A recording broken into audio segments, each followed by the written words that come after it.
Seandainya manusia duduk 500 tahun termenung untuk memikirkan dia datang dari mana, dia akan kemana, dan untuk apa dia berada di sini, maka niscaya dia tidak akan pernah mampu menjawab. Begitu kata filosof dari Yunani. Karena keterbatasan akal manusia untuk menjawab pertanyaan dari mana, mau kemana, untuk apa, maka Allah dengan Rahman dan Rahimnya mengutus Sayyidina wa Maulana Muhammad sallallahu alaihi wasallam. Karena kalau hanya untuk merenung hidup ini akan membingungkan, maka beliaulah yang memberikan jawaban berdasarkan wahyu dari Allah Subhanahu wa ta'ala. Dari mana kita datang? Wa idza qadha rabbuka min bani adama min zuhurihim dzurriyyatahum wa asyhadahum ala anfusihim alastu bi rabbikum. Ingatlah ketika Allah sudah mengambil persaksian perjanjian dari kamu semua. Belum ada darah, belum ada kuku, belum ada bulu, belum ada rambut, belum ada daging.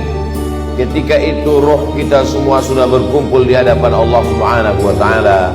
Dan Allah bertanya dengan satu pertanyaan, alastu bi rabbikum, bukankah aku ini Rabb kamu? Lalu kita semua menjawab, bala syahidna, kami bersaksi engkau adalah Rabb kami. Dari sanalah kita datang.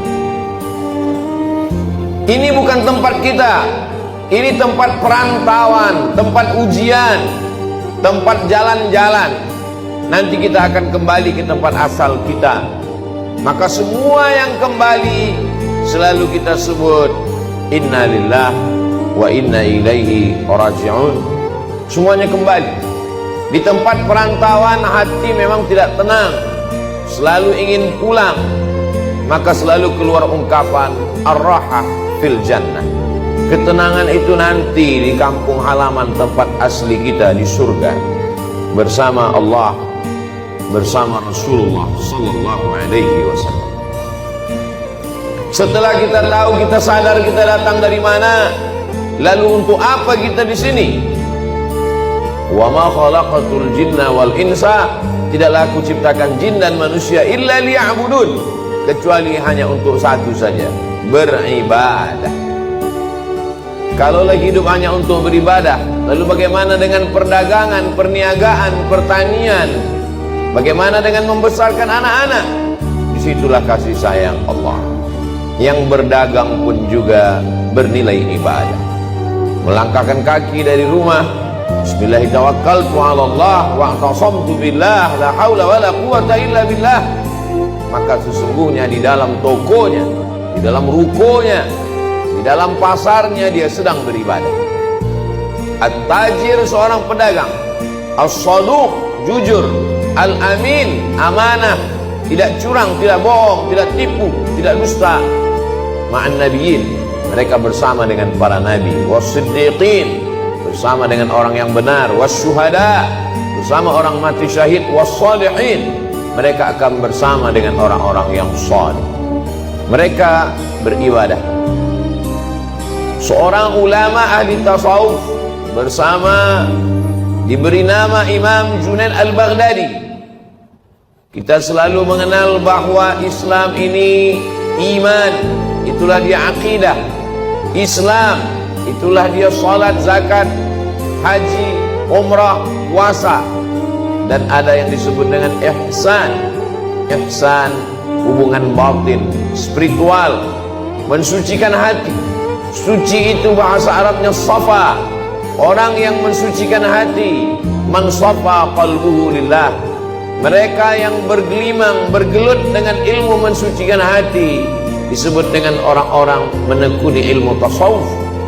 Maka di antara ulama besarnya adalah Imam Junaid al-Baghdadi. Imam Junaid al-Baghdadi memiliki toko di pasar. Dia pagi datang membuka tokonya, ketika ada pembeli dia akad jual beli. Ketika tidak ada pembeli dia sholat sunat.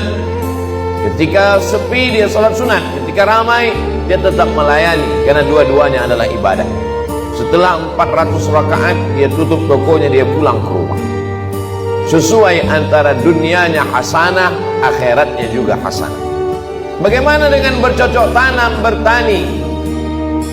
Idza waqa'at 'ala ahadikumul qiyamah, kalau hari kiamat sudah mau datang, wa fi yadihi fasilah, di tanganmu ada bibit korma, falyughrisha, tanamkanlah bibit korma.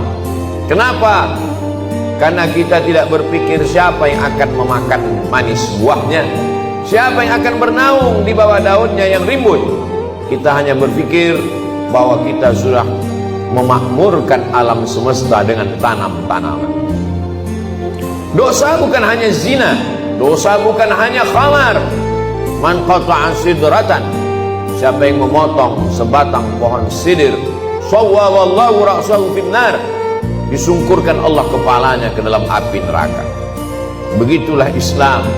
Islam tidak hanya membatasi ibadah pada salat, rukun, syarat, wajib, sunat, sunan muakkad, itu ibadah mahdhah namanya. Tapi ada perbuatan-perbuatan yang kelihatannya bukan ibadah, tapi dia bernilai ibadah.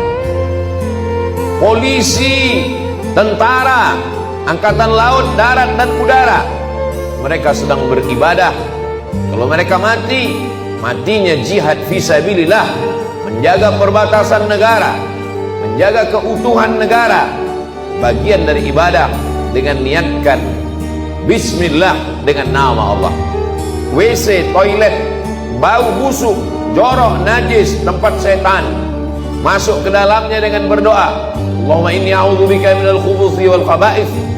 Maka ketika itu dilakukan, itu pun juga bernilai ibadah. Begitulah luasnya rahmat Allah Subhanahu wa ta'ala. Langkah kaki, hayunan tangan, kedipan mata, bisikan telinga, berapa darah yang dicuci buah pinggang, berapa nafas yang berhembus, berapa lintasan hati dan pikiran, kita mau semuanya itu bernilai ibadah kepada Allah Subhanahu wa ta'ala. Karena kita tidak diciptakan untuk apa-apa kecuali melainkan hanya beribadah. Itulah mengapa subuh kita katakan iyyaka na'budu, kepada Engkau kami beribadah. Tergelincir matahari kita lagi mengulang iyyaka na'budu.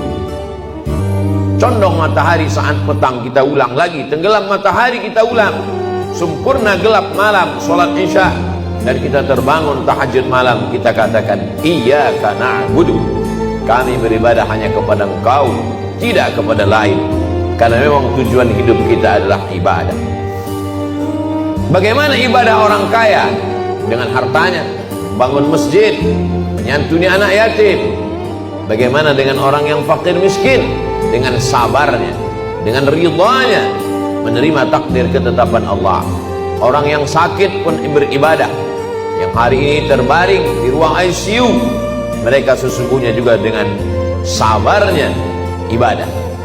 Kalau sesuai keinginan kita dengan keinginan Allah, yang kita doakan, yang kita harapkan datang, Allah ingin kita bersyukur.